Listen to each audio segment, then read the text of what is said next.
Baik, Assalamualaikum warahmatullahi wabarakatuh.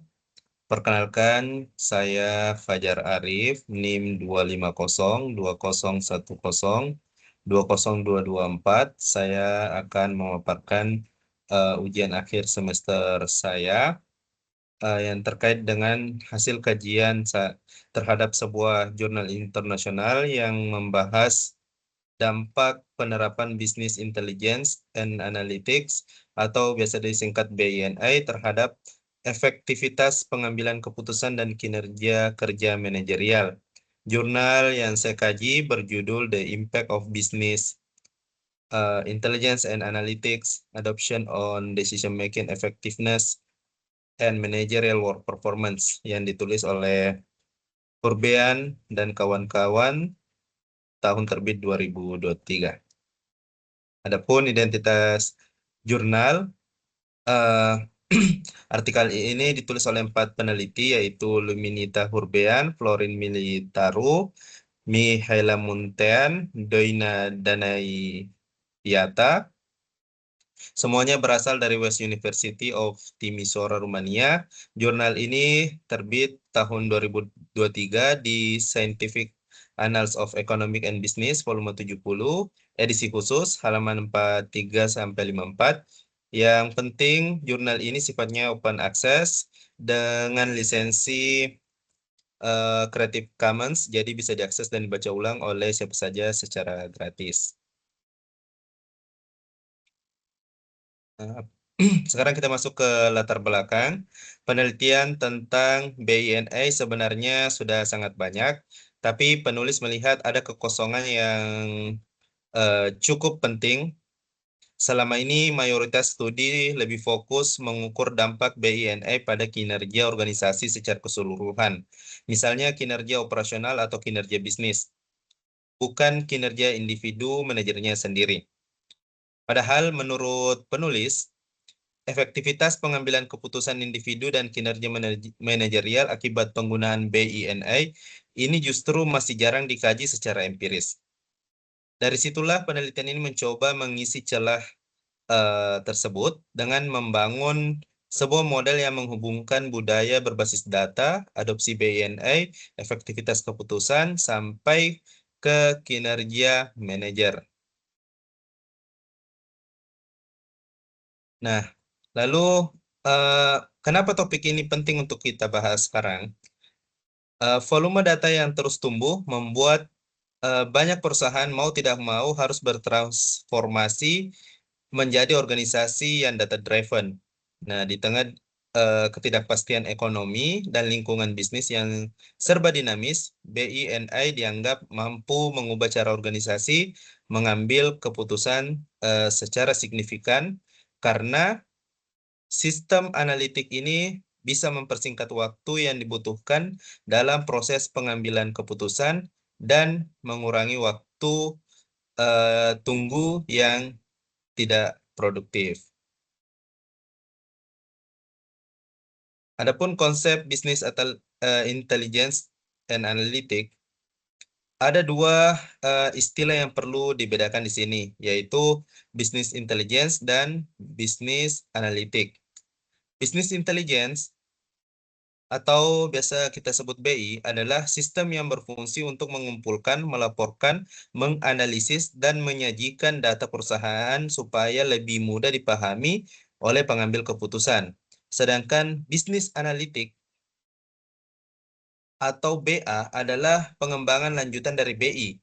Nah, menurut Davenport dan Harris, BA didefinisikan sebagai penggunaan data secara ekstensif, analisis statistik, model prediktif, serta manajemen berbasis fakta untuk mendorong keputusan dan tindakan. Bisnis analitik ini setidaknya punya 4 tujuan, yaitu mempercepat dan mengoptimalkan proses pengambilan keputusan secara real time, meningkatkan objektivitas keputusan, mengurangi ketergantungan pada intuisi semata, mendukung pemasaran yang lebih tepat sasaran, dan mendorong kualitas produk layanan. Dan yang keempat, membantu perusahaan memahami dan membaca perubahan lingkungan eksternal.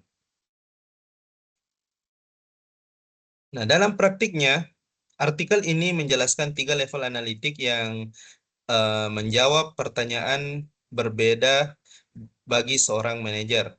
Pertama, descriptive analytic yang menjawab pertanyaan apa yang terjadi. Dengan menjelaskan kondisi masa lalu maupun kondisi saat ini berdasarkan data historis atau data real time. Kedua, predictive analytics yang menjawab apa yang akan terjadi dengan memprediksi kejadian di masa depan beserta alasan di baliknya. Yang ketiga, perspektif analytics yang menjawab apa yang harus dilakukan dengan memberikan rekomendasi tindakan konkret untuk merespon prediksi tadi. Yang menarik, penulis menekankan bahwa ada pergeseran cara pengambilan keputusan dari yang awalnya intuitif atau mengandalkan good feeling menjadi lebih fact-based decision making atau berbasiskan data dan fakta. Adapun model penelitian yang diajukan yaitu seperti pada yang kami tampilkan, penulis mengajukan model dengan 4 variabel yang saling terhubung lewat 4 hipotesis.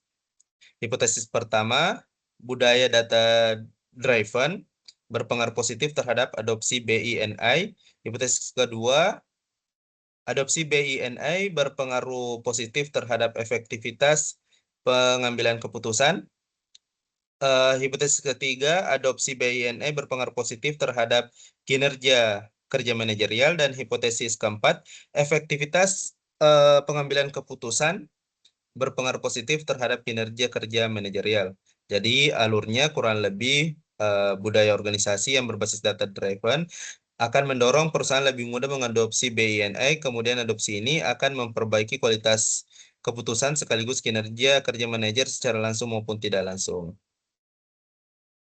Nah, ada satu hal penting yang perlu kita garis bawahi di sini, yaitu artikel ini sifatnya masih berupa proposal model penelitian atau bisa dibilang research in progress, jadi bukan laporan hasil uji empiris yang sudah selesai.